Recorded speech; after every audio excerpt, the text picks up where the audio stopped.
New head softball coach at SEC, Jodi DeBoer, joining us. And Jodi, congratulations on the new position here. And talk a little bit about your experience coming into this.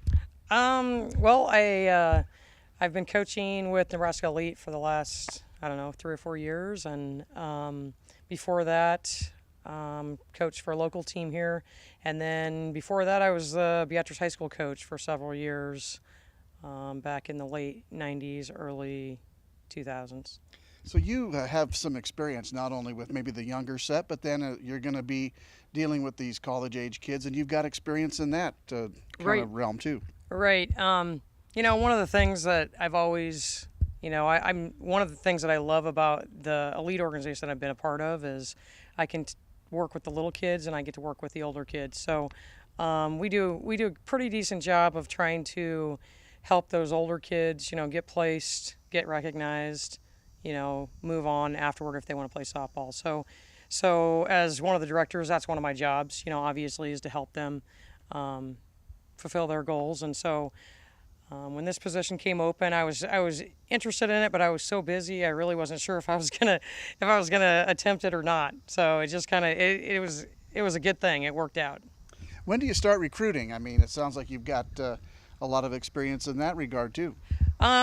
It's going to be immediate, I think. We have, like I said, I have so many contacts with our organization and with so many other organizations that we play, and, with coaches. And since I did coach high school, I know a lot of those high school coaches, they're still around even from 15 years ago. So I know a lot of those people. I also know some of those Division 1, 2, 3 coaches that possibly kids can move on to. So that'll help them too in the future if they're still wanting to continue after being here.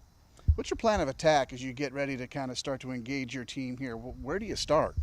The first thing I want to do is, obviously meet the girls and get to know them, get to know what their goals are, what they're wanting individually and what they want as a team.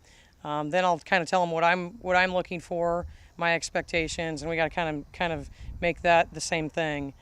The biggest thing is just getting to know the strengths and weaknesses of our kids, and then building on that.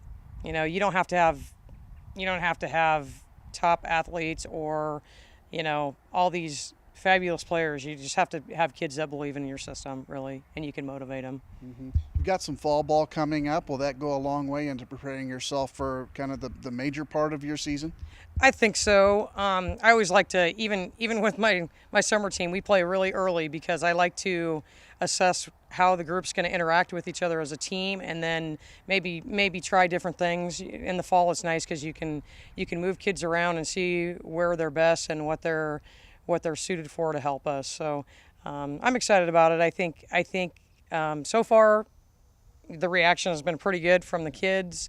I'm sure they're a little anxious because, whenever you have a new head coach, doesn't matter at what level, you have a little of anxiety. But, anxiety is also excitement. So, just them getting to know what I'm expecting and then being able to do it. And I know they're more than capable. Obviously, they wouldn't be here if they didn't have any, desire to get better at softball and to do well for the program here. So very good. Jodi DeBoer, new head SEC softball coach. Best of luck to you as you get started here on this new challenge and new adventure for you and this team. Yep, thank you. I appreciate it.